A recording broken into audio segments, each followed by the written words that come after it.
So, good afternoon, everybody. My name is Emily Delap. I am from the consultancy firm Child Frontiers, and we are managing the regional learning platform on care reform for UNICEF's regional office in Eastern and Southern Africa, and also for changing the way we care. I hope you are all quite familiar with the platform. It's really an opportunity for policymakers and practitioners from across the region to be able to share learning on care reform. We hold webinars like this about every 6 weeks or so. We also have a monthly update that you can sign up to learn about webinars and to see articles on different aspects of care reform. And Bertha will share a link with you in the chat box to explain how you can sign up to that monthly update. We would really like all of the participants in this webinar to introduce yourselves in the chat box. It's really helpful for us to be able to see who's on the call. So we'd really appreciate it if you could just write down your name, the organisation that you come from, and the country that you're working in. The webinar today is going to focus on case management for care reform. And we're going to have several different presentations looking at different aspects of care reform. Then we'll have a short break for questions and answers, and then we'll have a panel discussion looking at specifically at the issue of quality in case management and how we can evaluate that. We're really lucky to have a good range of very experienced speakers with us today from the NGO sector and also from UNICEF, and I'll introduce them one by one as they do their presentations. Before we go into that, just a few house rules, if I can get this slide to move.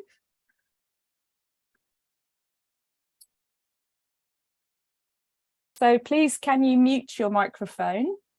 I've mentioned already, please introduce yourselves. It's really, really helpful. If you can put any questions or comments that you have in the chat box, and we'll come to them at the end of the presentation. And as I've mentioned already, the webinar is being recorded. And finally, if you haven't found it already, we have interpretation for this webinar. So if you can please look for the interpretation icon at the bottom of your screen and click on that, and then choose the language that you want to listen in, and then select mute original audio. Hopefully you'll have a very clear experience of listening to this webinar.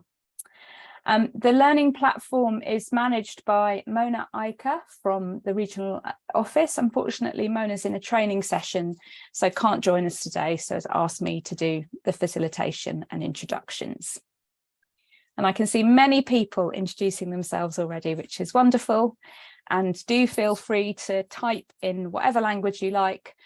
Bertha, who is the project assistant on our learning platform, will translate any questions that you list there into English. Brilliant. So thank you very much. I think we will get started. Our first presentation is from Changing the Way We Care, which is a fantastic initiative on care reform. Oh, there's just one person with their camera on who isn't a speaker. Can I just ask you to turn your camera off? If you're not a speaker, if you could just turn your camera off, that would be much appreciated. Thank you. Thank you. That's great. So Changing the Way We Care, for those of you who don't know, is a really fantastic initiative looking at care reform across many contexts, but particularly of relevance to this region in Kenya.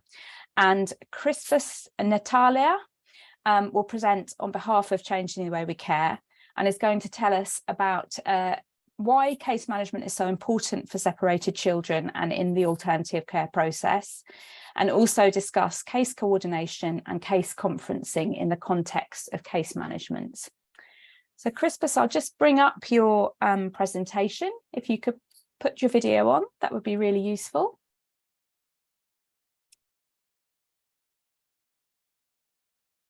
I hope you're still there. Yeah, sure. Brilliant. That's great. Yeah. I'll just bring your presentation up.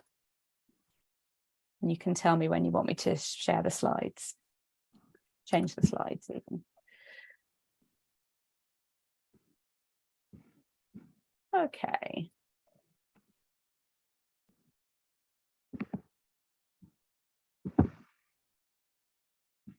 Right, Crispus, please go ahead. So thank you so much. And indeed, it is a pleasure to be here to share with all of us who are listening in.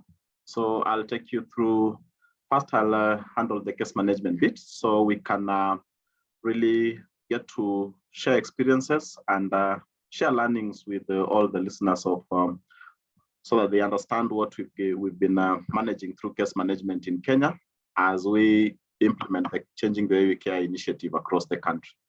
So you can move to the next slide. So we are looking at case management for children without and or at risk of losing parental care as our overall topic. We can move to the next slide. So case management, as most of us who are practitioners will know it, is a process. And the process has different steps depending on the nature of the case you want to really support.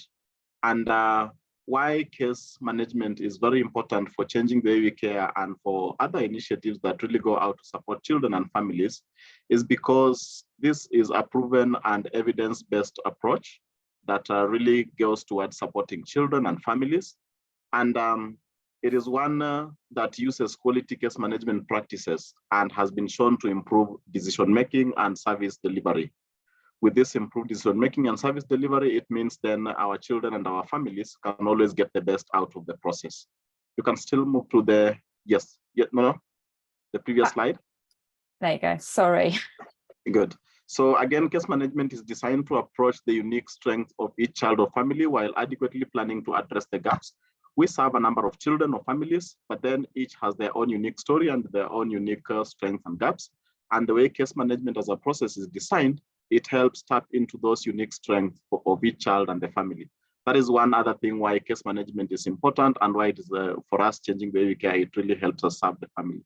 And again, in Kenya, case management as it is a government approved package that has helped standardize the integration process across the country as we look forward to, and as we have been reintegrating children from either the institutions of care to their families and the communities. So generally, the goal of case management is for children and their families to achieve a state of that well-being where we will leave them as stable and secure enough to meet their basic needs. Looking at the process, the case management process itself, it requires that we have many different actors who are coming in to provide protective care and support. They are coming in to communicate and even work together using those standardized processes, standardized tools, and even procedures to either refer and collectively find solutions to the problems that a child or a family may present with. So that is one big reason why we say case management is really important to manage cases of children and families. We can move to the next slide, please.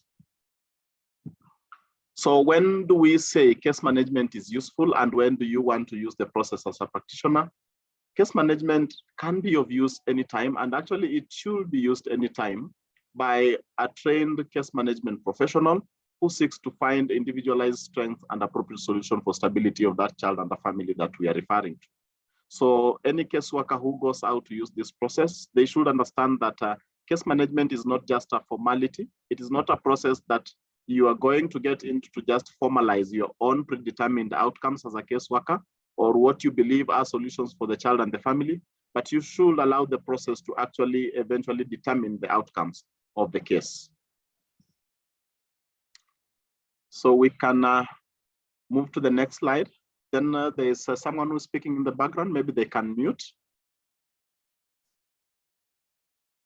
I think it's Beth. Beth? I'll just try and sort that out. Just give me a second. Yeah, please, Beth, if you can mute. Beth Muna.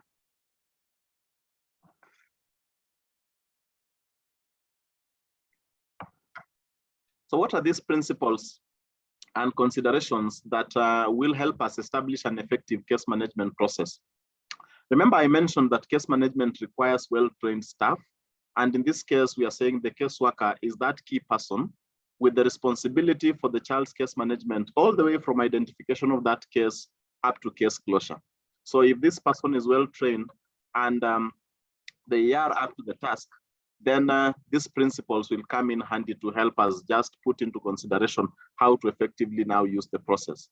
I mentioned case management being an individualized and dynamic process with varying timeframes for each step of the process, depending on each child's case or each family's case, their strengths, needs, context, and even their best interests. So we need to really recall that and remember that as a principle.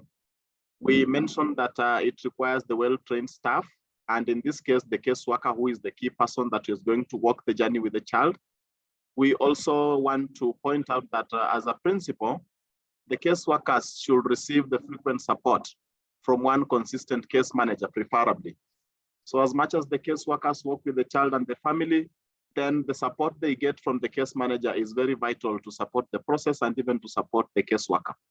And the child and the family members are to be involved throughout the case management process. So the caseworker and the case manager are merely facilitators of the process, but we really want the child and the family members to be involved in seeking solutions to what has been presented as the issues that face them. And also I will mention that it should be approached in a manner that encourages the active participation of the client. And it is very important for these people to work together and for their case management approaches and processes to coordinate and reflect the same core principles that I've just run you through. So indeed, it is a process, but we are saying it is a collaborative process. The caseworker is there to facilitate the process, but adequately give the opportunity to the child and the family to participate in the process so that they can find solutions together.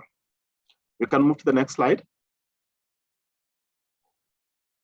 As much as I've mentioned what case management is, it is also important to point out what it is not.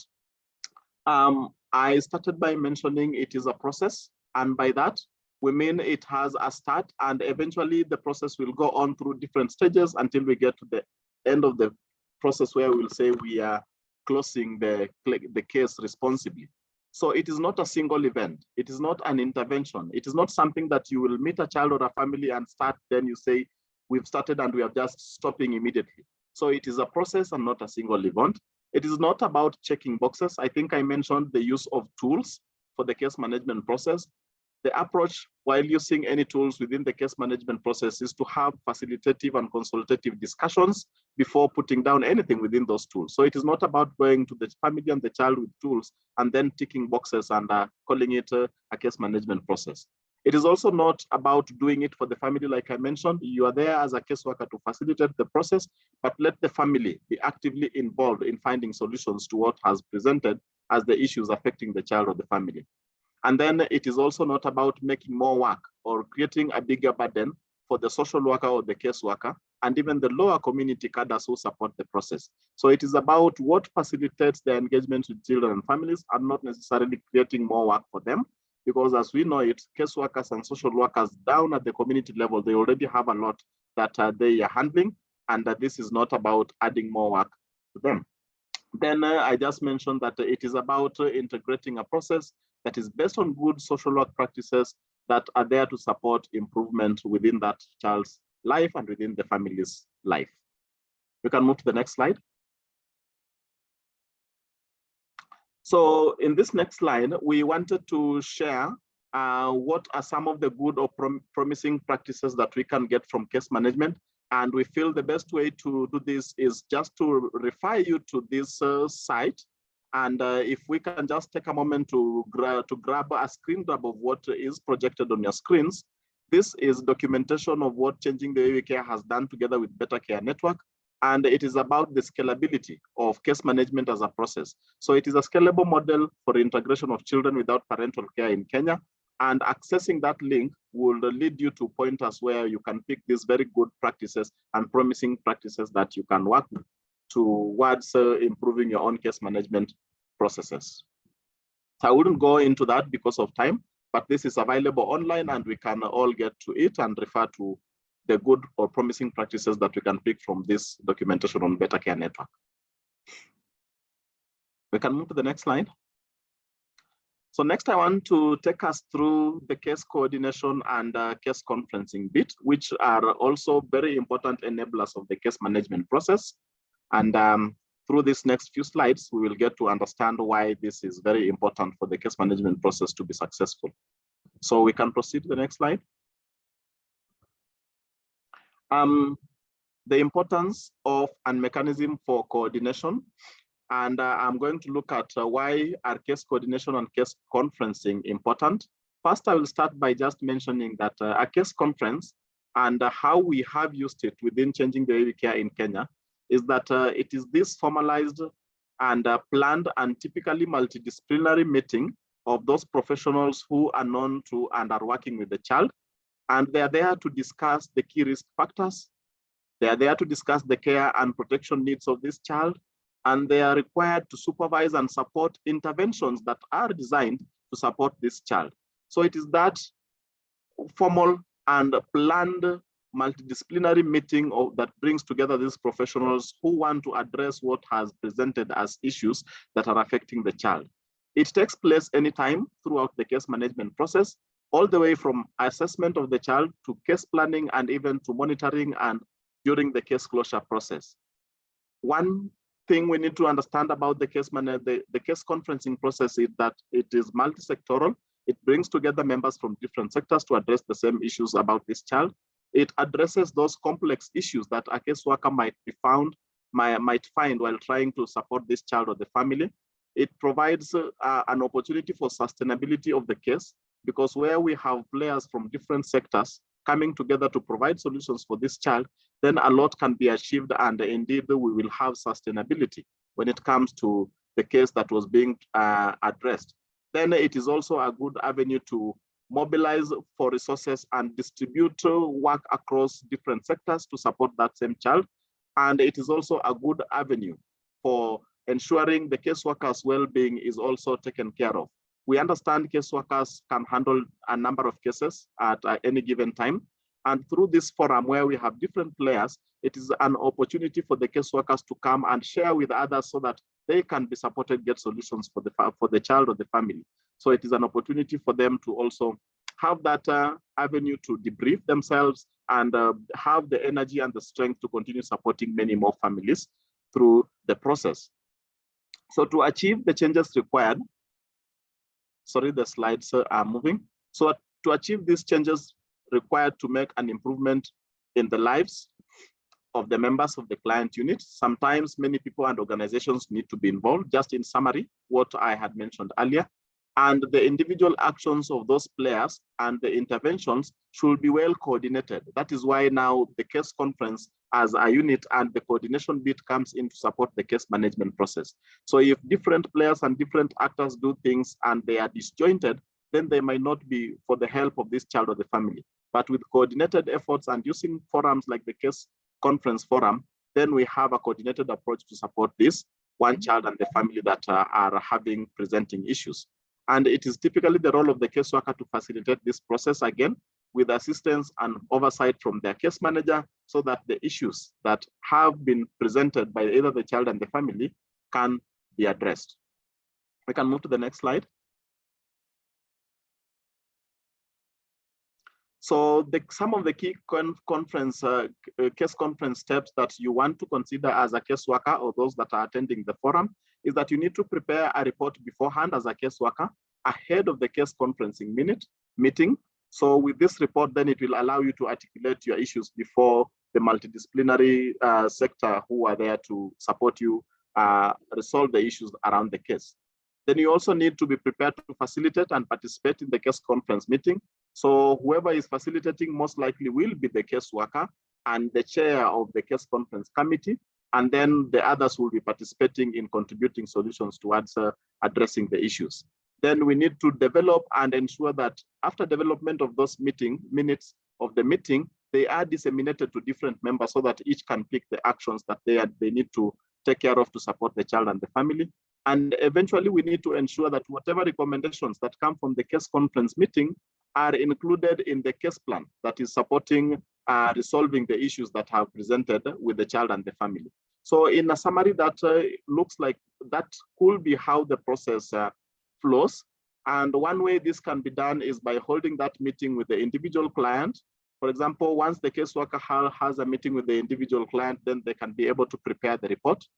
Members of the client unit can also be good contributing factors to the issues that can be presented within the case conference. For example, the family members, other key players and key actors within the child's or the family's life.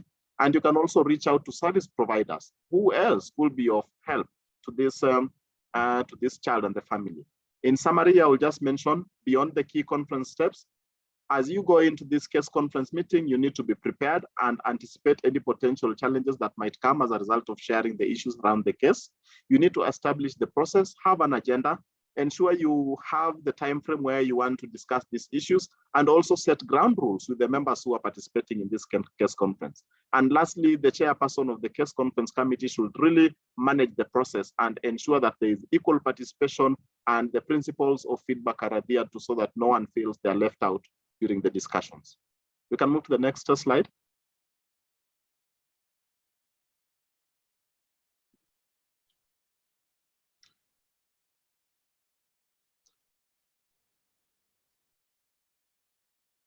So what are some of these safeguarding considerations and good practices we can pick from a well-coordinated process and the case conference meeting?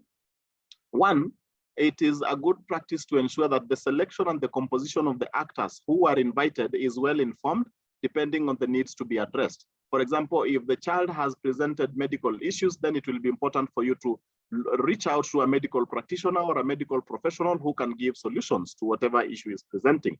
If it is about education needs, it is important to maybe reach out to someone from the education sector, for example. So that selection and composition of actors is very important. Personal commitment of each member of the committee is also very important so that we can provide solutions to these issues. And then we need to develop a shared vision and setting of common goals as a committee. We need to have clarity of roles and communication among all members so that all feel that they can equally participate and contribute to solutions. Then we need to have a setting that allows for collaboration and cooperation of various professional bodies. So it depends with those invited, and those that are projected are just examples, but whoever is invited, we need to have a system that ensures collaboration and cooperation so that then all the solutions can adequately support that child and the family. As a good safeguarding consideration and as a good principle, confidentiality is important and should be observed by all actors while discussing the issues affecting the child or the family. We need to provide solutions, but then as we provide solutions, the best interests of the child is paramount. So the solution should be designed to support the child, and that should be what is paramount as a principle. And then as the committee proposes solutions, we should prepare and really ensure we are doing no further harm to the child with the solutions that we are proposing. We can move to the next slide.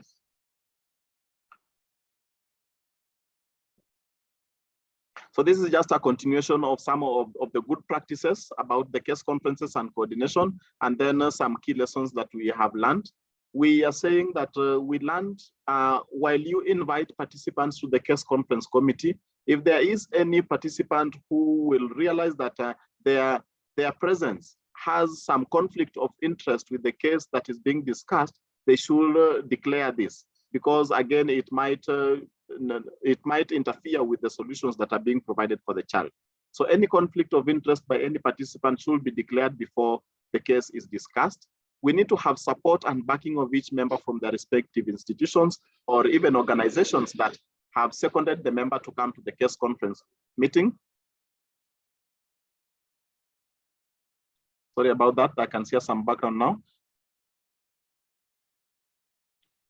Then we also need to ensure that every caseworker has a supportive system. So it is a key lesson we've learned as Changing the Way We Care we're implementing in Kenya, that every caseworker needs a support system. They can handle quite a number of cases at any given time. And such forums like the case conference are providing this opportunity for the caseworker to debrief, share, and even tap into the knowledge and expertise of others to create solutions and find solutions for the child and the family. It is also easier to resolve complex cases and issues affecting the child and the family, another key lesson that we have learned. There is a wealth of experience that is available to the caseworker that ensures they access the required multi-sectoral support from key actors. And we have also learned as a key lesson that when case conferencing is used and when we have good coordination in time while supporting children and families, then sustainability of the proposed interventions is a reality. You can all agree that while one person can support a child or a family, when you have 2 or 3 heads together and then these interventions are proposed and all work towards them, then sustainability is realized. That should mark the end of the session and the presentation. Thank you so much for the time. Thank you for listening in, and I look forward to the rest of the session. Thank you. Elizabeth, thank you so much. That was such an informative webinar, such an informative presentation for this webinar. I really, really appreciate it. We're getting some questions coming in, but we'll come back to those after the next couple of presentations. But if you have extra questions for Crispus, please do put them into the chat box. I'm going to hand over to Young Jo Lee from UNICEF Ghana now, who's going to tell us about integrated case management and some of the lessons learned from over in West Africa from Ghana. Over to you, Young.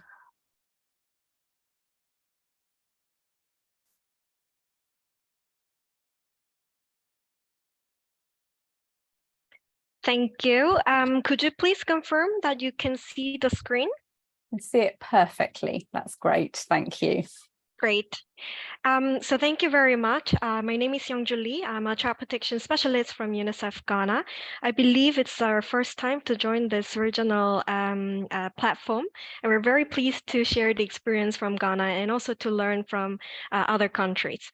So today, on behalf of the UNICEF team, I would like to share how UNICEF has been supporting the government of Ghana in delivering the so-called integrated social services. Here we call it ISS, that is aiming to address multiple vulnerabilities of vulnerable children and families. So I would like to give you a simple background. It was around 2019 when the Ghana Statistical Service, along with the support from UNICEF Ghana, conducted the multidimensional child poverty study. And the fact was that around 3 in 4 children, that's about 73% of children, are experiencing multidimensional poverty, meaning that they are deprived of at least 3 key services. That includes social welfare, child protection, social protection, WASH, or health, nutrition, and education. Ghana also has a high level of violence, so 94% of children aged 1 to 14 are experiencing any violent disciplinary method that includes physical and psychological aggression. There is also more data around children without parental care. With the support from UNICEF Ghana and USAID, the Ghana Statistical Service and the Ministry of Gender, Children and Social Protection conducted a national study on children living in residential care in Ghana to understand their well-being and whereabouts. And it revealed that over 3,500 children are living in RSCs. RSCs stand for Residential Homes for Children, so it's a long-term residential care facilities in Ghana, around 139 of them. And we are seeing that over 50% of children placed in these residential homes are experiencing violent forms of disciplinary measures, and at least 1/3 of them had at least one living biological parent. And more challenges were seen with more RACs being opened, and only 1/3 of them actually had valid licenses. But I would like to also mention that the latest data from the Department of Social Welfare shows that the number has decreased since the data collection in 2019 and published in 2021. We're now seeing about around 3,000 children living in 121 RACs. So this progress is being made. So against all this background, the government of Ghana decided to introduce something called the Integrated Social Services, ISS. It is embedded in the National Decentralization Policy and also the Local Governments Act that aims to bring child protection, social protection, and health services together at the subnational level to address multiple vulnerabilities of children and their families. There are 7 national agencies who are members of the steering committee. That includes the Ministry of Local Government, Decentralization and Rural Development, Ministry of Gender, Children and Social Protection, Office of the Head of Local Government Service. This is a government body that looks over the decentralized workforce. Ministry of Finance, Ghana Health Service, National Health Insurance Authority, and the National Development Planning Commission. And all these different agencies have different roles to play when it comes to ISS. You can see from these 5 blue bars that these are the key components of the ISS. The first one is about integrated planning and budgeting, where we are looking at program-based budgets, trying to make sure that the budget planning is directly linked with the budget expenditure with clearly defined deliverables. I hope you can hear me still. And improve service delivery. So here, Ministry of Finance and the National Development Planning Commission have a critical role to play. The second one is about local capacity building on the integrated intersectoral standard operating procedures and other job aid tools. The next slide do have different links to different tools that are available in Ghana. And really the focus is around strengthening the capacity of the decentralized workforce in delivering the SOPs. May I ask one of the participants to please mute him or herself, because I'm hearing this noise. Thank you very much. Once the workforce is capacitated, then of course the delivery of integrated case management, and all the case management is now recorded on the SWIMS, which is the Social Welfare Information Management System. This is basically Primero, the CPIMS Plus that also exists in other countries. In Ghana, SWIMS is implemented as part of the ISS and is a critical job aid tool for the social workers to record case management and also record key protection concerns. Then multi-sectoral referrals and service delivery takes place. The benefit of ISS is that already the health service and the social protection service and child protection services are already part of together since the beginning. So it depends on the individual child's needs and wishes, different services are being referred and accessed. And moving forward, we are trying to increase the referrals and bringing the Minister of Education and also the Justice actors to the ISS governance so that we strengthen more referrals to education, justice, as well as youth skilling work. And the other critical part is the social behavior change and community engagement. We all know that the prevention is the best remedy. So through the Ministry of Gender, Children and Social Protection, the National Ghanaians Against Child Abuse campaign, GACA, is being implemented to promote positive changes to prevent different violence. So what started as a pilot in 6 to 9 districts in 2019 have scaled up to now to 160 districts out of 261 districts. And next month, we are also scaling up ISS to 10 additional districts. So that will be about 65% of the national coverage. And ISS, as it is already embedded in the policy and the law, it is envisioned that ISS will scale up to all districts in Ghana. So these slides show different critical job aid tools that have been developed to support the social workers to do case management and intersectoral referrals and collaboration.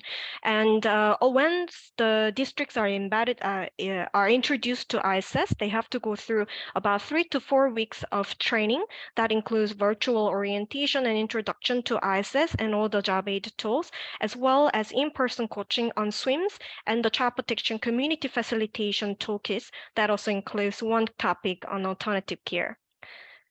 There are also different tools that are available for the care reform. So for example, the national standards on the residential homes, also SOPs on inspection and monitoring of these facilities, guidelines on deinstitutionalization, and also operational manuals for the foster care. And also these tools have been integrated into the ISS training. So thanks to ISS, now the government of Ghana have achieved significant results. And one of it is that despite that ISS is being implemented up to 160 districts now, all 261 districts in Ghana have included critical child protection and social protection and health indicators into their district annual action plan. And the budget is allocated based on this planning. And also expenditure is tracked against these activities, and performance, especially the district performance of all 261 districts, are measured against this annual action plan. So far, over 7,000. I'm Hello? so sorry to interrupt. Could you slow down a little bit because the interpreters are finding it a bit hard to keep up? No problem. I'm very sorry. No problem So, at all. Thank you. over 7,000 workforce have been trained on the ISS, including the intersectoral standard operating procedures. And this workforce include social workers, education actors, health actors, police, and etc. And so far, over 90,000 children, and more than 50% of them are girls, have received tailored case management, and their cases have been recorded onto SWIMS, Social Welfare Information Management System. And these children include around 2,500 children without parental care. Through the social norm intervention, 4 million people have reached through the campaign. And one critical part of ISS is something called LEAP. LEAP is Livelihood Empowerment Against Poverty, which is the government of Ghana's cash transfer program. And these beneficiaries have been, through ISS, have been freely enrolled on National Health Insurance Service. So about 1.8 million people of them have benefited from this free referral and enrollment.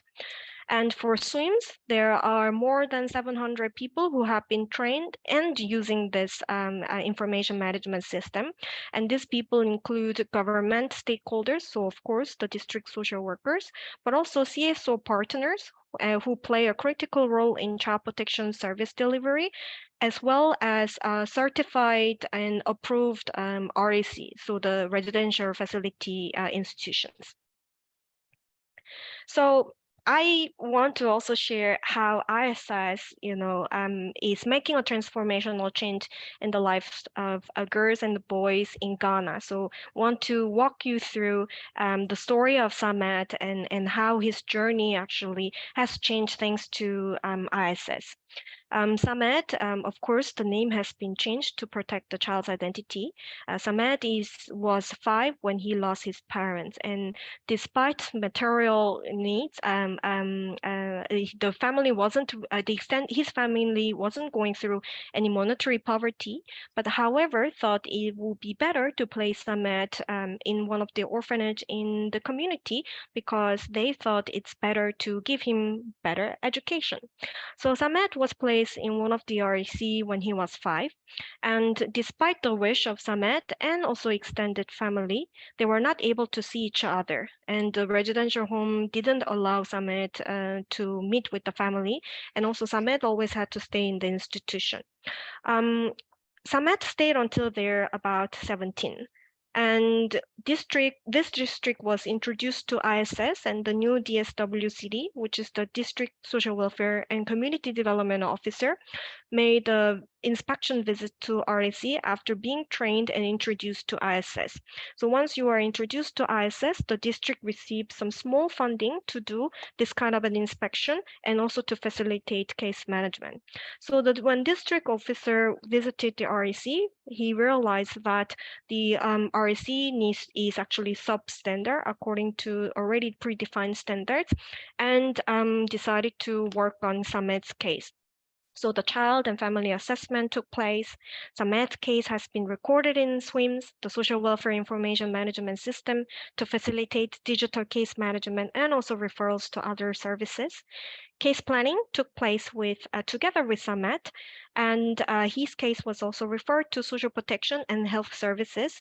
Samet was able to receive free health insurance service, and Samet, along the way of case planning and implementation, Samet and his family to be reintegrated received continuous counseling supports from the health and the district social welfare.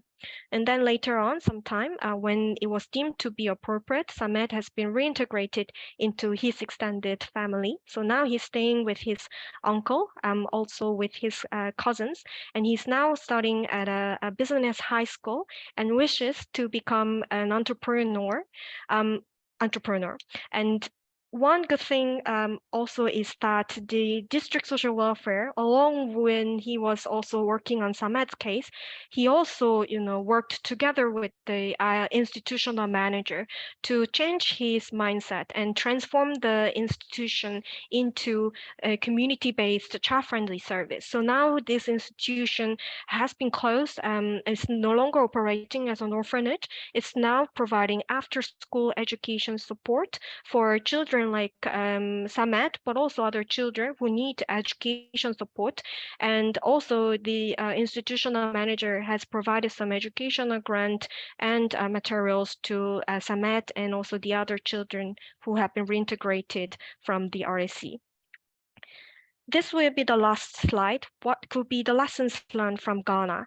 I think I would like to first highlight that building a fully functioning system and the workforce takes a long time, and it requires a long-term vision and long-term commitment from different sectors. Even developing a fully functioning child protection system takes time. So imagine bringing different systems together, including health and social protection and child protection to strengthening. So we need to allocate enough time and do not really rush to come up with the result. The other thing that I also want to highlight is that the government of Ghana is yet to fully finance the ISS. So one thing that we're now supporting is the program budget based reforms at the national and the subnational level, and currently costed investment case and budget brief for the social service workforce in under development. Lastly, I would like to mention that the Ghana is now, actually this week, we're now developing a new care reform roadmap, and it's now being validated by stakeholders. Now, the focus is beyond the institutionalization. It is placing more emphasis on strengthening the community gatekeeping mechanisms and really changing the social norms, just like Samet's case, and also to ensure the inclusion of children with disabilities into the care reform. So this is it from Ghana, and we are very fortunate to be part of this platform, and we hope to also learn from other countries on how they were able to deliver integrated case management and also excel in terms of the care reform. Thank you very much. Thank you so much, June. That was a really fascinating and comprehensive presentation. Somebody asked in the chat box if we have, if they can have your PowerPoint because they enjoyed the presentation so much. And all of the PowerPoints are available in a Google Drive folder, and I've just shared the link so you can find them all there. Great, and Bertha shared it as well. Brilliant. So I'm going to move on now to Hugh Salmon, who's from the Global Social Services Workforce Alliance.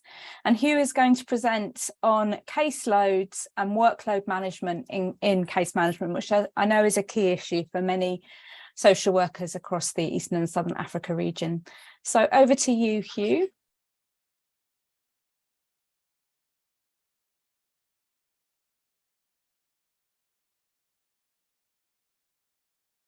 Oh, Hugh, we can't hear you at the moment for some reason. You're not on mute, so I don't know what it is. We could hear you earlier. No, still not working. Hopefully it's not just me.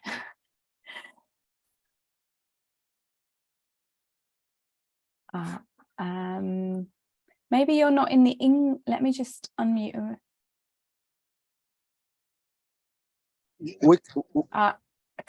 Is possibly that he wasn't in the we can't hear you. Yeah.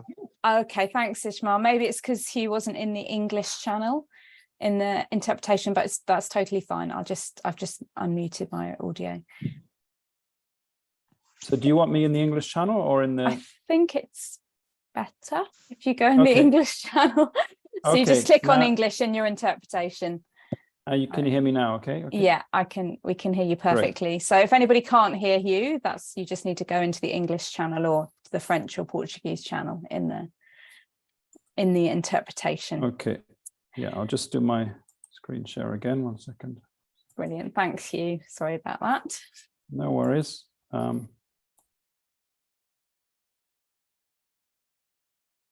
So I take it I still have 15 minutes, yeah? Is that the you idea? do. We're actually, let me check the time. Yeah, we're actually pretty good for time, so go for it. Okay, thanks. I'll also try and speak slowly as much as I can. Yes, thank you. That would be yes, much appreciated by our brilliant interpreters. Okay, thank you, and thanks everybody. And it's great to see a few familiar faces, and there's many others who I'd love to hear from in the discussion at the end. So I look forward to hearing that. Yeah, my name's Hugh Salmon, Director of the Global Social Service Workforce Alliance. I'm based in London, but I've had the privilege of working in quite a few of your countries.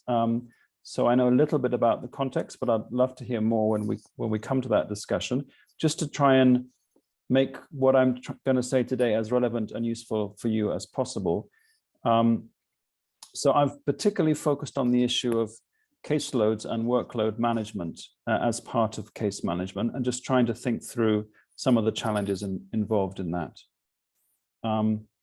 So just to clarify a few definitions first. So caseload is normally defined as the number of active cases allocated to a caseworker at a given time.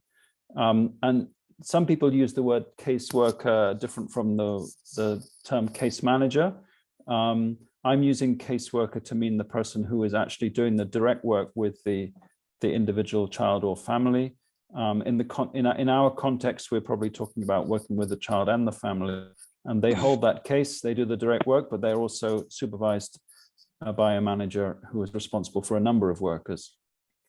And the workload is then the amount of, so the caseload is the number of cases that they hold that is active at one time. The workload is the amount of work that goes into doing all the work on those cases, as well as non-casework responsibilities, such as attending training, team meetings, attending individual and group supervision, and other general administration. And hopefully there isn't too much of that, because that's often a finding that social service workers often get very engaged in other admin, and they don't have enough time to work on their cases. I didn't put this as a definition, but when we talk about the social service workforce, the Global Social Service Workforce Alliance has for some time been promoting an inclusive definition of the social service workforce, which includes a range of professionals who are delivering social services, from professional social workers who are at the core of the workforce, but also paraprofessionals, so people who may have some specific training and are tasked with the relevant work and are supervised, but they may not have achieved a professional qualification in that area. Also community volunteers who are trained and supervised play a very key role. And then there are other specialists within the social service workforce that may have other qualifications, like counselors and psychologists and others, and they are also key to it. So that's what I mean by an inclusive definition of social service workforce.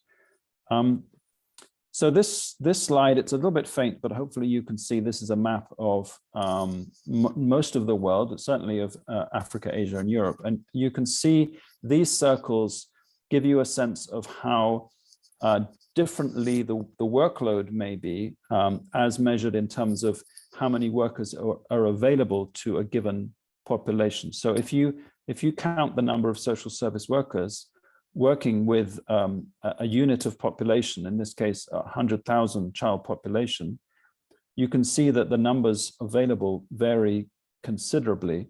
You might not be able to see, but actually the very big circles, in other words, those that have a high number for a certain unit of population, are actually often countries with quite a small population, such as Sri Lanka and the Maldives. You can see there, you can see maybe Kazakhstan has a large land area, but relatively small population.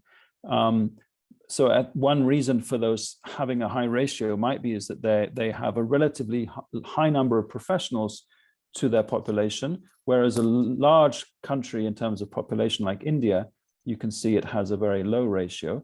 But actually, often the difference is not so much the population, because you would expect maybe, the more population you have, the more workers you have, but actually what workers you include in the definition.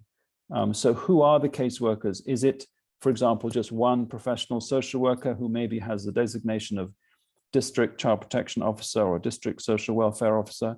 Is it just one of those professionals to a population of 100,000 or 50,000, which is quite often the case?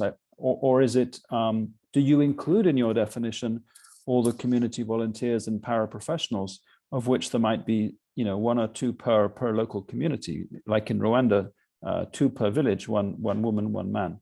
So in using the ISU volunteer model there. So what the ratio is could vary according to the definition of the social service workforce. So that's just giving you a sense of how not only ratios vary, but also caseloads and workloads also therefore vary.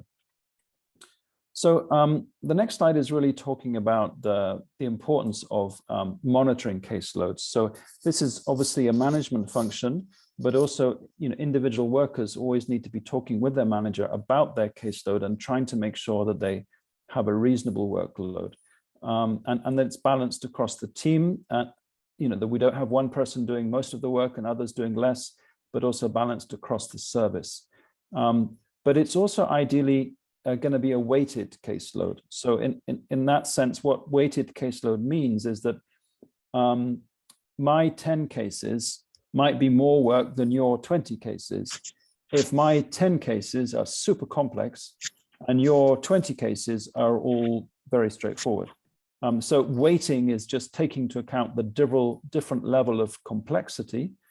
But also, if you think about distribution of a heavy load amongst a team, you'll think about how much each one is carrying, but you'll also think about their capacity to carry a heavy load. And so obviously you might have the more experienced workers with a greater capacity might be able to handle a higher caseload, and we'll talk about that different later on. So you also need to look at caseloads, how they vary across workers, and you can compare across teams, departments, or whole services. I think Marceline, thank you, need to mute. And by making a comparison, you can also try and explore some interesting issues, such as why is it that one team or one department has a higher caseload? Is it that they are actually doing a lot more work? Is it that their needs are much higher and they have fewer people to meet those needs? Or is it possibly something to do with the way they work? Maybe they log a lot of cases, a lot of people who come and knock on their door asking for help. They immediately register them as a case, and that increases the caseload, but they might not actually be doing a great deal of work with them. So, you know, it could vary. The definition of a case would also determine how caseloads might vary. But the important thing really is to keep the number of cases to a manageable level to prevent overwork, reduce performance, and a risk of malpractice, stress, and burnout. And those are the worst things that can happen if someone is overloaded. And having been a social worker myself, I certainly know what it feels like to have 20, 30 cases and just to feel like you only ever have time to deal with maybe 2 or 3 cases in one day. Maybe with a visit in the morning, a visit in the afternoon. You're talking about traveling between those visits. You have to meet your manager in between, or you have to go to court in between. It's really hard to fit them all in. And the stress of knowing that you have so many other cases that urgently need your attention and you just can't even find time to pick up the phone or visit them, that can be very, very hard to deal with. That kind of multitasking, we all know that actually often multitasking results in not doing any one thing well. So equally, if you have a lot of cases, you might feel like you're not doing anything well on any one of those cases. You're just doing the bare minimum. So it's much better to try and ensure efficient time management. And to do that, the managers need to be not only monitoring the caseloads, but also how long staff typically spend on each case and the tasks that are required for those cases. And then they can start to monitor that and try and even out the load and try and help them think through ways of doing some of their work more effectively, but also to try and minimize non-case activity apart from that which is essential, so they can spend as much time on their cases and working directly in person with the children and families as possible. And then another just final point on this slide is case flow. So it's really helpful to look at the speed with which cases move through the system. Because if you have one team that has between them 100 cases, and another team between them has 20 cases. But actually one team has been sitting on the same 100 cases for a year without any real change. And the smaller team, the team with the smaller caseload is actually moving those cases through quicker. Then you're comparing different things basically. You just hold on 1 second.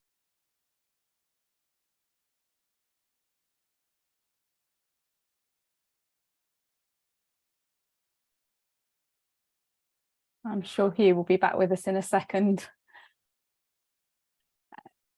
Meanwhile, while we're waiting for Hugh, a lot of people have asked a lot of questions in the chat box, and you can also see some of the answers to those questions already being outlined by our participants in the chat box. Back over to you, Hugh. Thanks, Emily. Sorry, I had the problems of working from home. There was somebody at the door, but it's being dealt with now. So, okay, yeah, I'll be very happy to try and look at those questions later as well. So case flow, I was talking about a team that might have 20 cases, so maybe roughly only 4 or 5 each for a team of 5 individuals. But actually, those cases are moving through, that they are visiting those families, they are resolving those cases and closing those cases so they can work on others. And so there's a good flow there. Not too quick, they're not just dispatching them, they're just saying like 1 visit is enough per family, but they're actually dealing with them. Whereas the other team might have opened 100 cases and maybe visited once or made a telephone, but they've got stuck for for whatever reason. So you need to look at the flow of cases. Is it a reasonable amount of flow, but also is it not too quick? We don't want to be closing cases before families have actually received any genuine help. And the other key thing about case management, picking up on what my colleagues were saying, it's so much about referral and coordination. So you don't want to close a case hoping that those referrals are going to be picked up. You fired off 5 letters or emails to health, education, and justice, and other colleagues saying, please help this family with X, Y, and Z. And you just assume that that will be picked up and that the service will be provided. You can never assume that. And the key thing about case management is actually hand in hand with the family, going, knocking on doors and making sure they get the help they need. And then confidently you can close the case, knowing that this child is happily in a family supported by community services. Okay, sorry, Emily, it was probably dangerous when you told me I had a bit of time because I could talk for hours on these topics. So I'll try and be I should know you by now. Exactly, I'll try not to get too carried away. That's okay, fine. so then you're doing okay. Don't worry, carry on. Okay, just thinking a little bit more about this term of caseload weighting. Get the challenges of actually setting a reasonable caseload target or benchmark. So we often get asked this question, what's the magic number?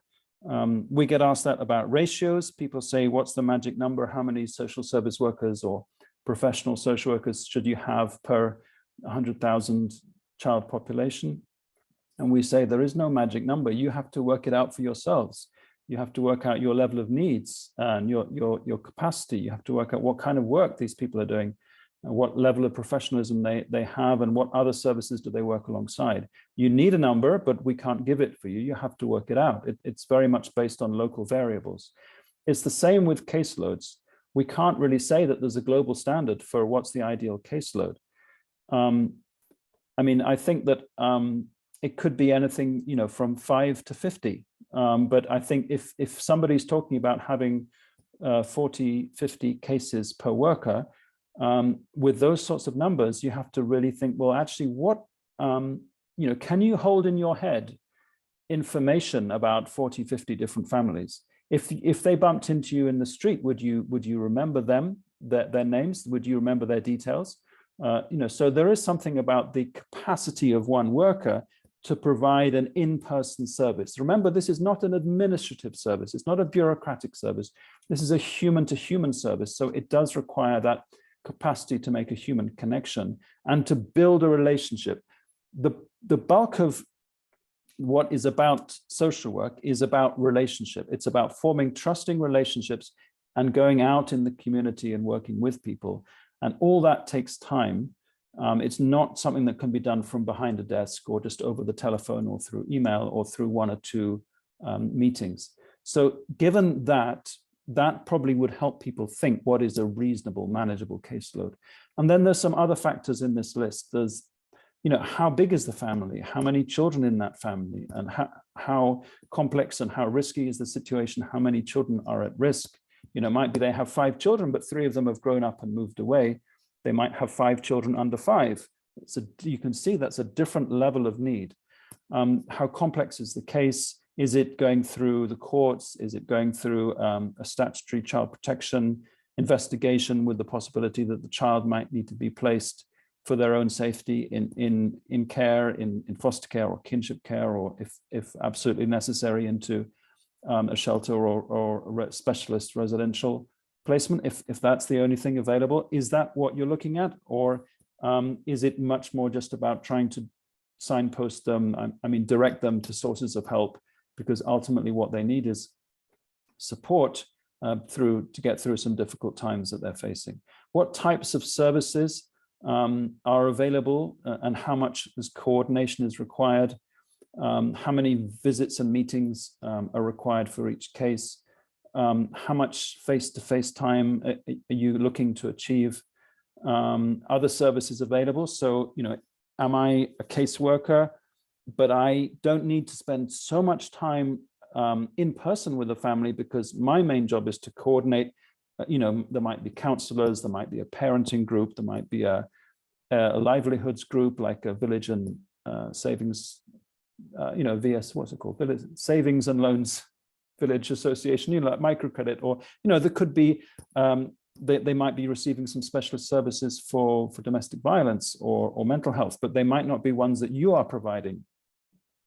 So you, as a broker, a coordinator of those cases, of those services, you know, that might vary the number of cases you can actually hold at one time. And I've mentioned travel distance, that also has to be factored in. That will take, you know, if all your cases are sort of hundreds of kilometers away, then you know, then you can't have so many cases to deal with in 1 week. Of course, the worker qualifications and the level of experience of the workers will determine how many cases they can take on, as well as the extent to which they're supported through training and crucially through one-to-one supervision from someone who is also technically qualified and experienced in social work. So all those things determine the capacity, what load we can put on our shoulders. And just at the bottom, there's a little interesting footnote. So I talked about a magic number. Well, the Case Management Society of America and the National Association of Social Workers in America tried to develop a caseload calculator to determine the appropriate caseloads, but they concluded it was not possible. So even in a country with many decades of developing services and with a lot of professional social workers, they just thought that a simple mathematical formula is really not possible given the complexity. However, other countries have got some caseload weighting tools, and we had a Middle East and North Africa webinar where some colleagues from Gothenburg in Sweden presented a rather sophisticated tool for calculating how that weight of cases could be distributed amongst a team, given on one side the complexity of cases, and on the other side the skills and qualification and experience of the workers. So those things exist, but again, it all depends on what you need and what complexity of a tool would be appropriate for you. Okay, so just trying to get my slides to advance. One of the unintended consequences of setting caseload targets or limits. So I don't know if you've ever thought about the unintended consequence of a numerical target. There's a famous one in the National Health Service here in the UK, where when they try and measure health or hospital effectiveness by how long it takes for patients to be seen, they have a waiting time indicator. And so managers want to improve their numbers on the dashboard. And so to make their waiting times look better, they might actually force people to wait outside the hospital and not in the accident and emergency room. And therefore it doesn't count as waiting. So if you see what I mean, from a human point of view, the situation is not better, but from a managerial point of view, they can make their numbers look better. So equally, there is a problem with using just the number of cases as a benchmark, because I might be saying, hey, look at me, I've got 50 cases. But if I'm sitting on those cases and those 50 people barely know me, they've hardly met me, is my 50 cases any better than my colleague who has 15 cases, but is actually going out and frequently meeting those people and doing some real work? And then in a month's time, 5 of those might be closed, and they might have, you know, they'll take on another 5 cases back up to 15, but there's a throughput. So within a few months, you know, they'll be working on an entirely new 15 cases. Do you see what I mean? Like each month, maybe 5 new cases come through. After 3 months, they've got a whole new 15 cases. Whereas me here, I'm sitting here with the same 50 cases 6 months on because I've done nothing with those families. So 50 versus 15, the number doesn't tell you much. You have to understand. Also, the problem is if you say, you know, our limit is 20 cases, then everybody might be incentivized to tell their manager, I'm full, sorry, no vacancies here, I'm full, I've got 20 cases, I can't take any more. But they probably could take some more if they did some work on those cases to get them closed, to move them on, not artificially just send a letter, say, sorry, you're done, we're not going to help you anymore. Go and help them till the point where their issues are resolved, and then you can close it.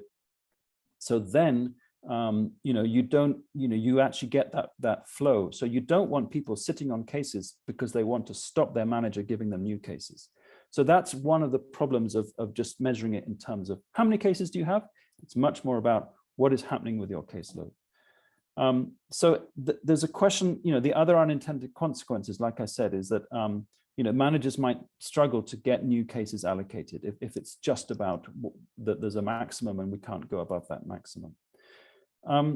In some countries that have set a high caseload target, so in the Republic of Georgia, they said, well, we'll have 50 cases per worker is our maximum.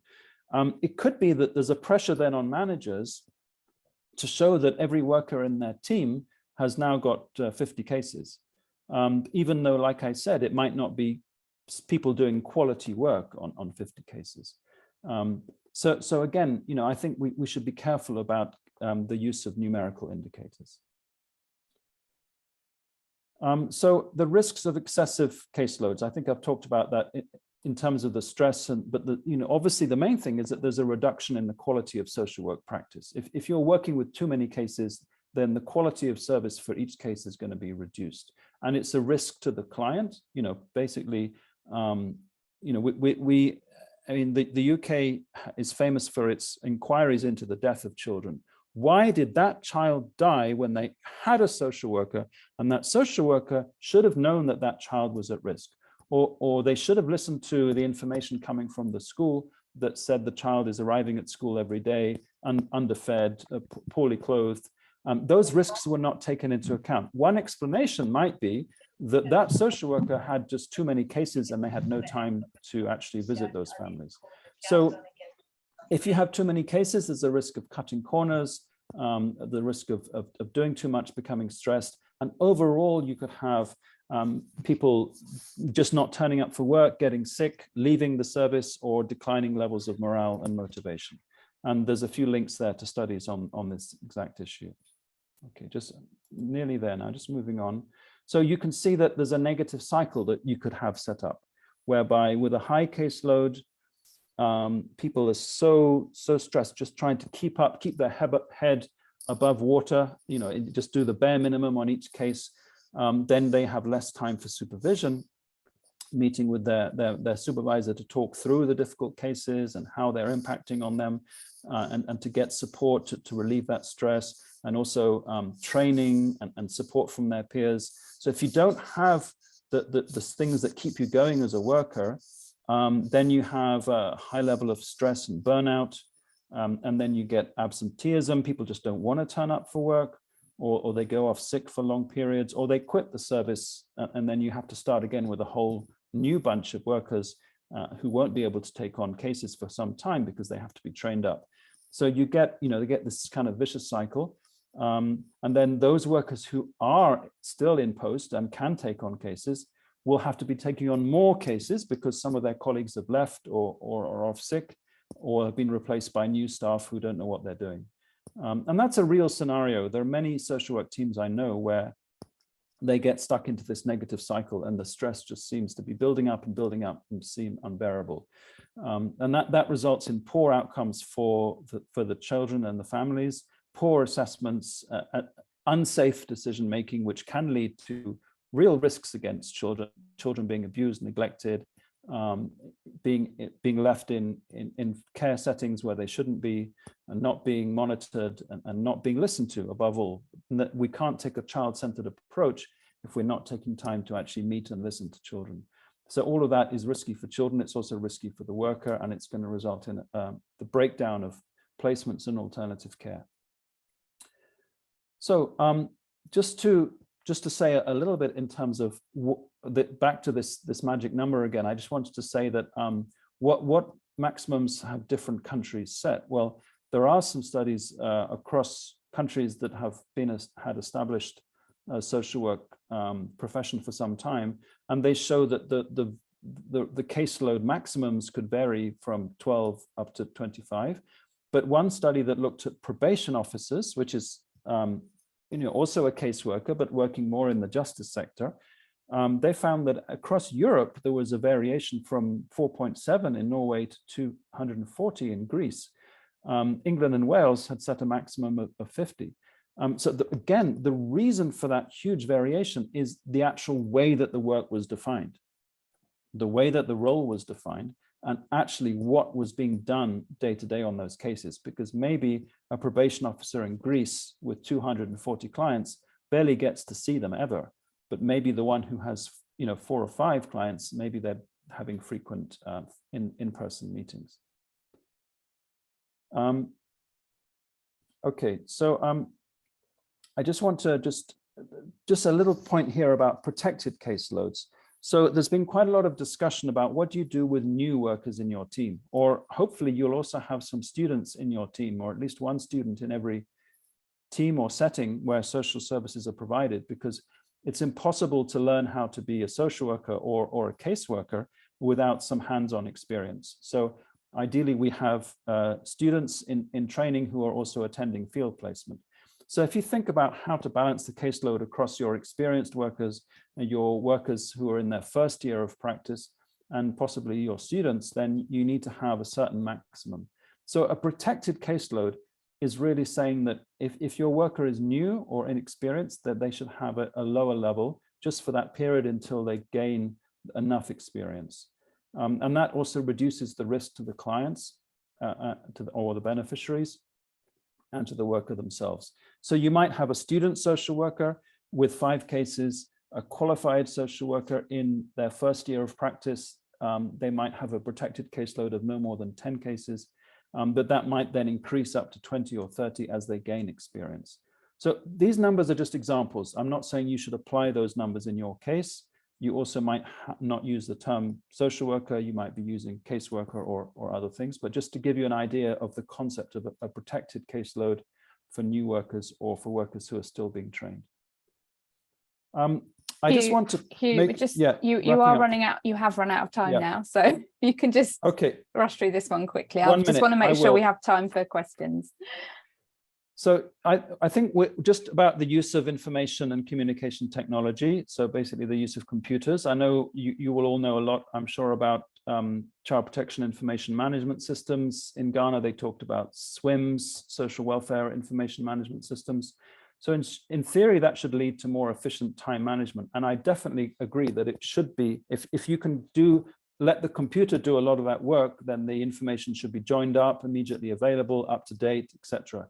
But there are some concerns that sometimes when new devices are introduced, it doesn't necessarily immediately increase the efficiency. It may increase cost, it may not be sustainable. And so you need to think about how quickly those can be adopted, how sustainable they will be. And the final point there is about maybe a simpler technology such as mobile phones, use of, in Rwanda, I understand they send SMS from the ISU volunteers up to the district supervisor. So it's more basic than that, but it could be really effective. I will share my slides, you've got them afterwards, but there's one key quote to leave you with, that sometimes by relying heavily on information technology, It was found in the UK, the quote from this professor is that we've been destroying professional social work by mistake. In trying to approve it in the wrong kinds of ways, we've ended up taking away the focus on human beings creating a relationship, just in order to have a more bureaucratic process that's monitored by computers and managerial targets. So I think that could be something that we could have a discussion about when we come to the discussion part. So sorry for rushing at the end there, but I'm happy to discuss this more later. Thank you. Thank you so much, Hugh. That was such a valuable presentation, and I can see from the questions in the chat that people are really engaging with it. We deliberately made this webinar a bit longer than our usual webinars, so we've still got just under another half an hour to go. But we do have one panel discussion to squeeze in after this set of question and answers. So the speakers have been very kindly responding to most of the questions that have been asked already in the chat box. But just in case people haven't caught those answers, I'm going to ask each person a question or two, so that we can sort of capture your answers in full. So just starting with you, Crispus, can you just go back through the difference between a caseworker and a case manager, and also tell us how often case conferences happen? So over to you, Crispus, for that one.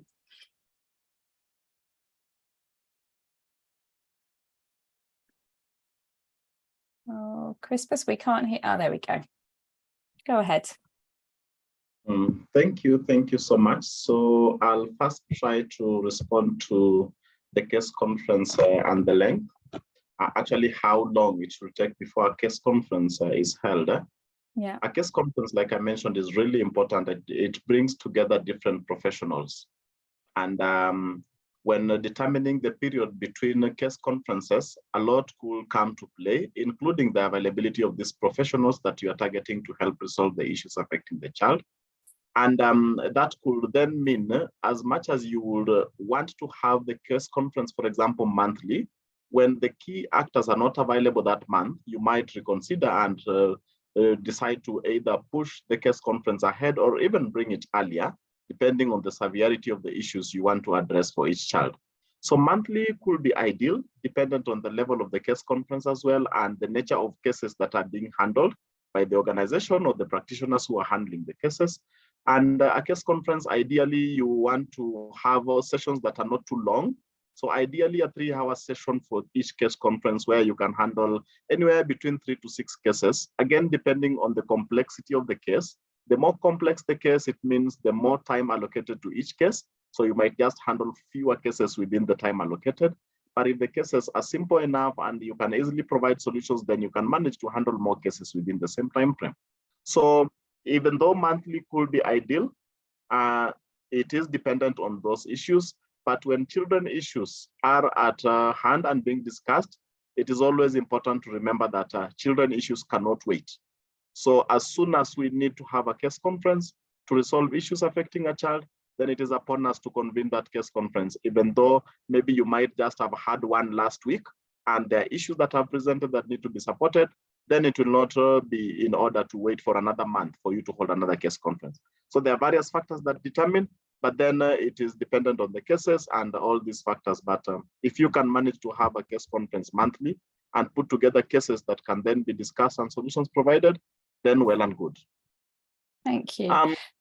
Yeah, go ahead. The other one was the difference between a caseworker and a case manager. Yeah, thank you so much for that. And in his presentation, actually, Hugh Salmon, I hope I pronounced his name well, right, yeah. actually responded to this. And there's nothing different from what he mentioned. A caseworker is this person that is directly responsible for the management of the day-to-day aspects of this case, all the way from identifying the case, moving through the case management processes until the case is closed. So the daily management and facilitating this process, this is a caseworker. But a case manager is then this person that the caseworker reports to. This is the person that will even give the caseworker the technical support and oversight the process so that then the processes move on well. And I think from the last session, we realized that a case manager will be responsible for more than one caseworker. So the case manager could have more than one caseworker reporting to them so that they guide, they give them support, they give them the backing that they need to ensure that all the cases that each caseworker is managing are then running as they are supposed to run and will achieve the desired results. So the other bit of the question was whether they are on the same level. So organically, if you look at it in an organic way and the hierarchies, then it means they're not on the same level. The caseworker reports to the case manager. Thank you. That's sorry, go on, please, Christmas. I didn't mean to interrupt. No, it's okay. Thank you. Back to you. Thank you so much. Okay, Yung, there were quite a lot of questions for you, but I'm just going to go back through two of them because I know you've answered them all in the chat. The first question was, to what extent have integrated SOPs and integrated case management improved case coordination and interagency referrals? And then the next question is, if you can tell us a bit more about how you identify cases in Ghana and some of the outreach activities that take place to enable you to find children in need of case management. Thank you. So on the first point, in terms of how integrated substandard operating procedure have improved the case coordination and interagency referrals, we can actually check this because all the districts, thanks to ISS, now 261 districts, they are tracked in one indicator that is about the number of cases that have been referred to other sectors and case management process completed. So we actually see the difference between the districts that have been introduced to ISS and also non-ISS districts. So once the ISS districts are chosen as the ISS district, all the stakeholders, that includes not only the social workers, but it includes the police, health workers, district education personnel, and community development workers, etc.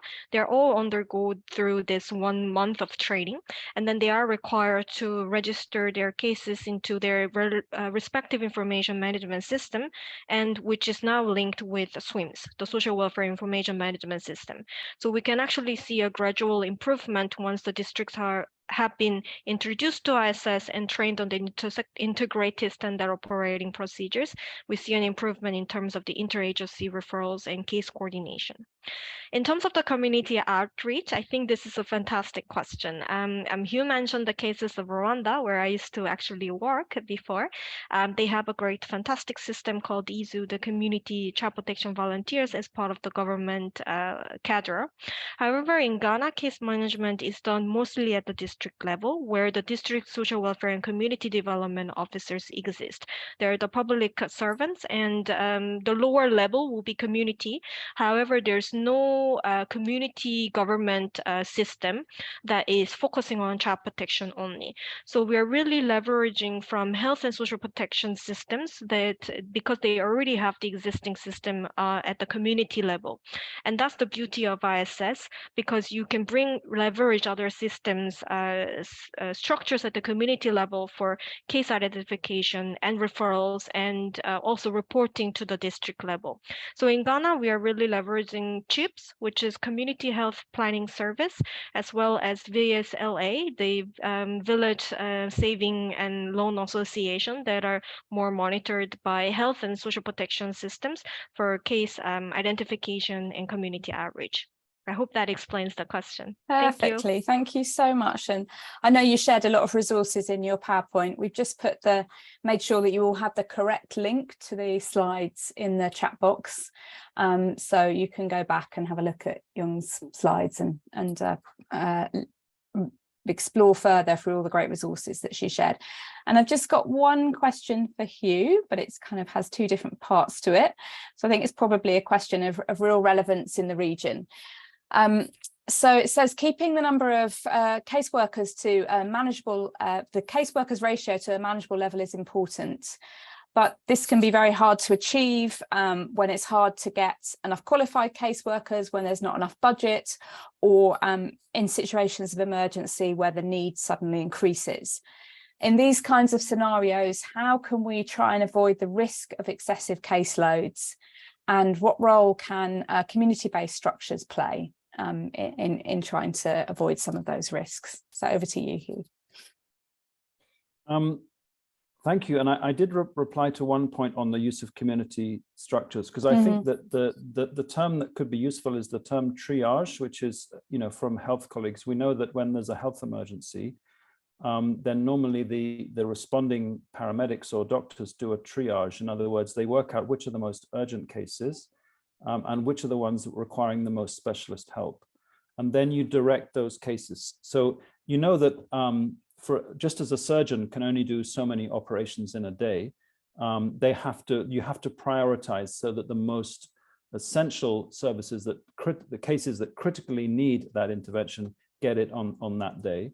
But there might be that others that can be dealt with through a family doctor or through a nurse, or possibly even through a community health worker. So similarly with social services, you can have that triage, and particularly when you have a big influx of cases because of an emergency, then you would need to say which ones need urgent help and what kind of help. So does it need to be from a qualified social worker, or do they need a quick initial assessment and then it can be passed on to a parasocial worker or a community service? And definitely some, the beauty of triage, or the beauty of that very initial intake assessment, is you could divert some cases to existing groups or community networks if they really need mainly emotional support or help to recover, or some access to some food or livelihood support, then that could be done through that way without just simply all the cases coming onto one person's shoulders. I hope that helps.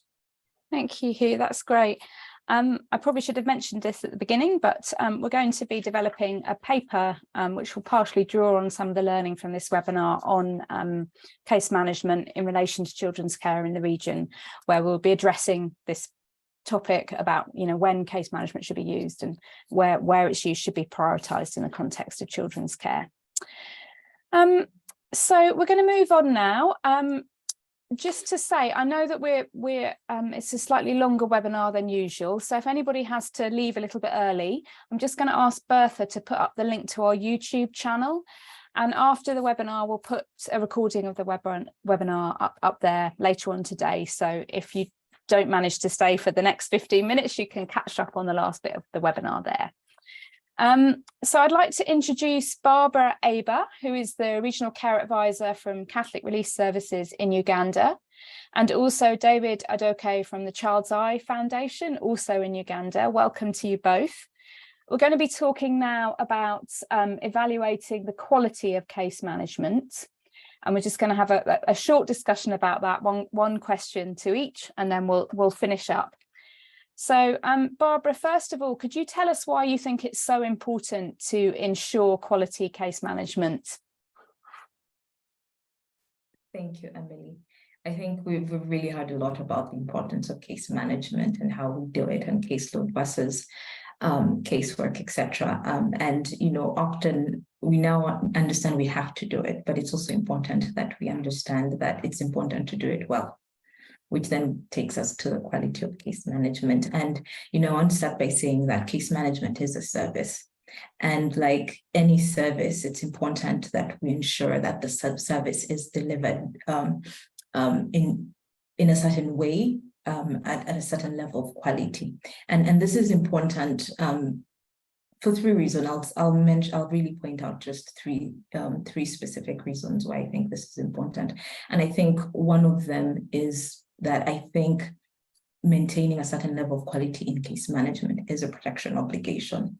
The moment as practitioners we decide to engage with children and families that are needing this case management service, we sort of make the commitment that we are going to do right by them in terms of the work that we do, in terms of the decisions that we make. So it's really just, consumer protection. It's ensuring that we are adhering by the ethical considerations of casework and ensuring that we're protecting, doing right by the families and children that we work with. So that's one important reason why we have all these tools, processes, supervision processes that ensure that the quality is at par with standards. The other is, I think Crespas and Hugh all touched on this, is that, when we're doing casework, how we do it directly impacts or affects the outcomes that we've set out to achieve. And in terms of, reintegration, in terms of vulnerability, etc.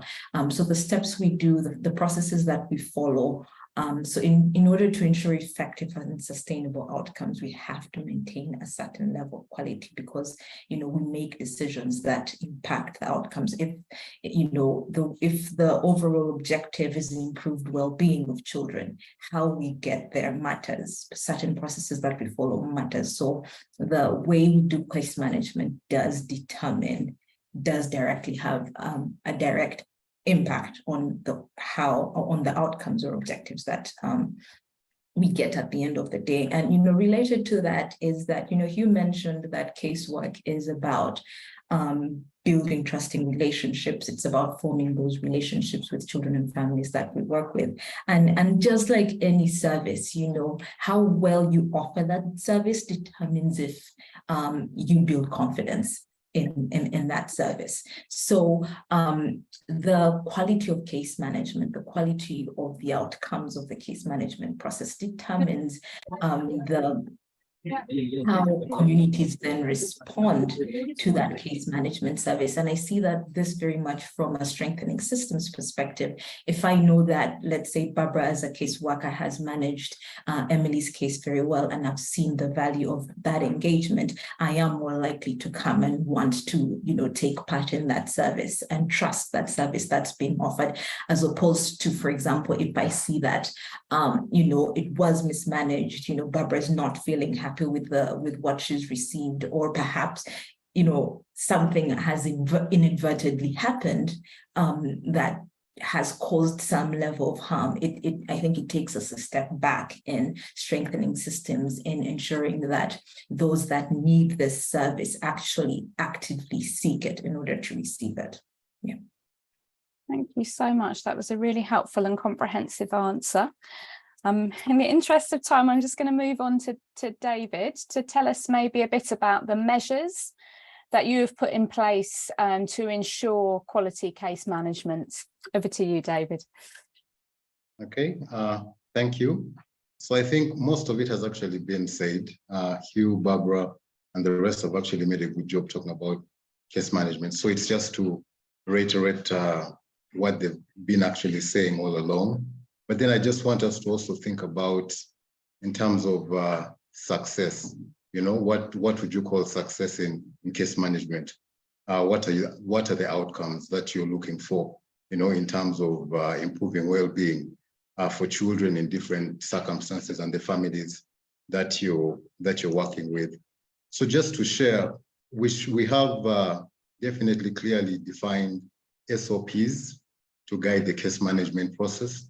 And this would also include timelines. When a case is referred to you, how long do you take to respond?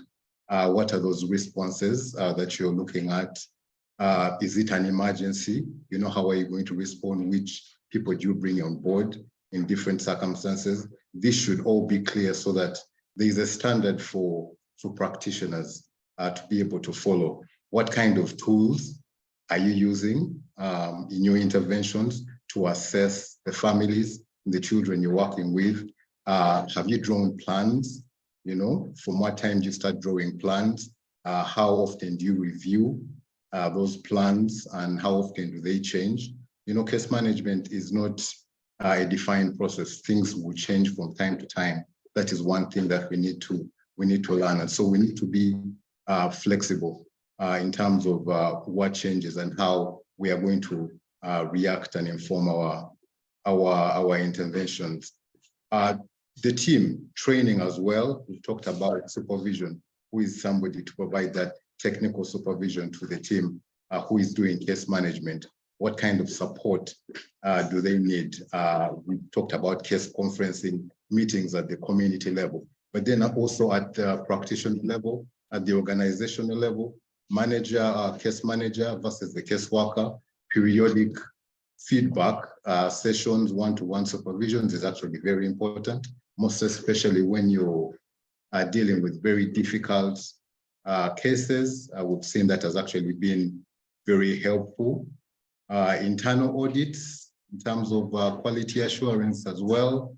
Are you adhering? Are you using the right tools? Are you responding in the in the right time frame? And also looking at families, evaluating your performance from the time you started intervening for a family. Usually we definitely do the baseline and an assessment of when you found the family. How are you going to evaluate maybe 6 months after your interventions, and then maybe 1 year when you're ready to graduate the case? That is something that has also worked for us, so that you're able to actually see the kind of progress that you're actually helping a family go through. Another aspect is also, one thing is direct supervision, usually as opposed to having the case conferences within the office setting, within a setting that the family is not in, sometimes moving around with your manager to be able to, to see the kind of practice and provide you any kind of ongoing support as well. One thing that has been huge and that I've had and that I've liked is also about well-being for our case managers. And this also ties into also the caseload.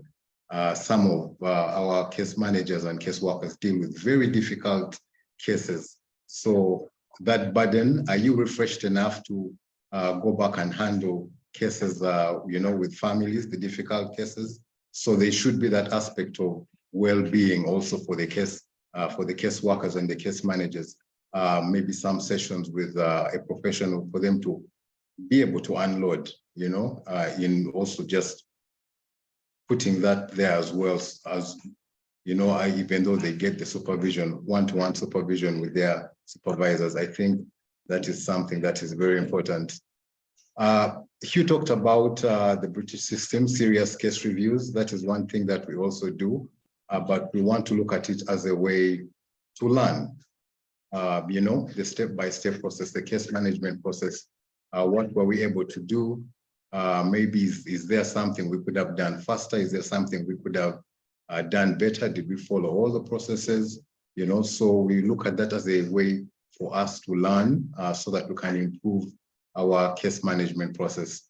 Yeah, that's it from me, just sharing a little bit about how we try to ensure that we provide quality case management. Back to you.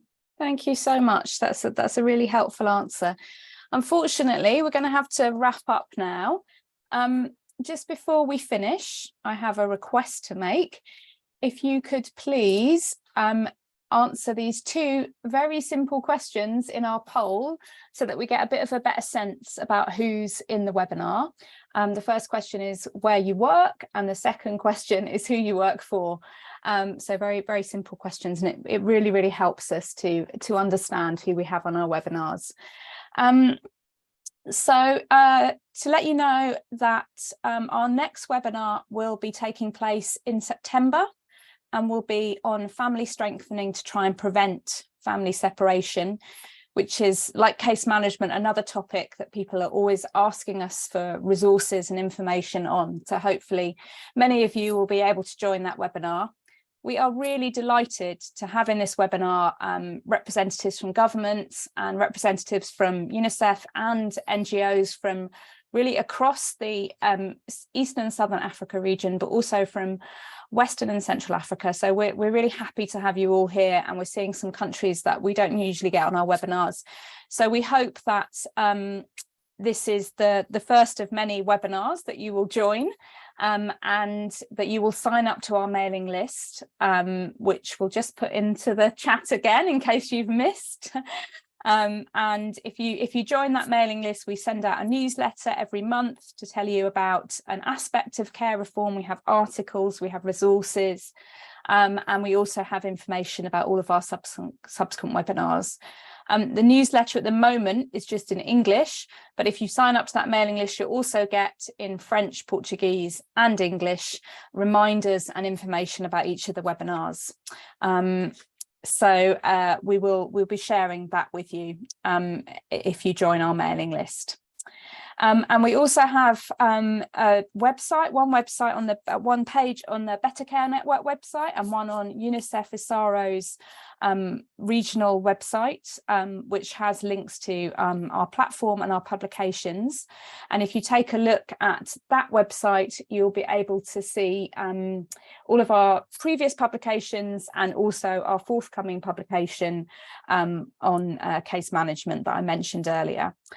We've also doing videos, and in the next week or so we will have a new video looking at care reform in at the county level in Kenya, looking at system strengthening for care reform, which I think will be really useful and relevant, I hope, to many of you. I'm just going to end this poll and quickly share the results so we can see who's on the webinar. Yeah, just to say thank you so much for everyone for joining, and thank you to our interpreters for, as usual, doing a really wonderful job, and a very huge thank you to Ishmael, who organised this webinar but was unable to facilitate due to his internet connectivity, but did a great job organising it, and to our wonderful speakers who really gave fantastic presentations. So thank you, everybody, and yeah, enjoy the rest of your days wherever you are. Thank you. Goodbye.